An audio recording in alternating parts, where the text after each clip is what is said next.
இது நம்ம கிச்சன், நம்ம சமையல். ஈஸியா ஜாலியா சமைக்கலாம் வாங்க. உங்களுக்கு பணியாரம் சாப்பிடணும்னு தோணுச்சுன்னா டக்குன்னு செஞ்சு சாப்பிடுங்க நான் சொல்ற மாதிரி. வீட்ல இட்லி மாவு இருக்கா? அது போதுமே. ஸ்வீட் பணியாரம், கார பணியாரம் ரெண்டுமே உடனே செஞ்சு சாப்பிடலாம். உங்க கிட்ட இருக்கிற இட்லி மாவை 2 பவுல்ல பிரிச்சு வச்சுக்கோங்க. ஒரு பவுல் மாவுல வெல்லம் காய்ச்சி ஊத்திக்கோங்க. வெல்லம் இல்லாத பட்சத்துல நாட்டு சக்கரை போட்டு கட்டி இல்லாம நல்லா மிக்ஸ் பண்ணி வச்சிருங்க. இப்போ ஒரு கடாயில எண்ணெய் விட்டு கடுகு, உளுத்தம்பருப்பு, கடலைப்பருப்பு, பொடியாக நறுக்கிய வெங்காயம், பொடியாக நறுக்கிய கருவேப்பிலை, மல்லித்தழை சேர்த்து வதக்குங்க. கொஞ்சமா உப்பு சேர்த்துக்கோங்க. வதக்கியவற்ற இன்னொரு பவுல் மாவு இருக்குல்ல, அதுல போட்டு மிக்ஸ் பண்ணிருங்க. அவ்வளவுதாங்க.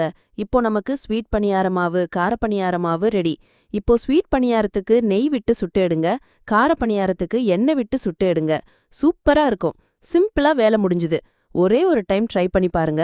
அப்புறம் இட்லி மாவு கடைசியாகும்போது கண்டிப்பா உங்க வீட்ல இதான் செய்வீங்க.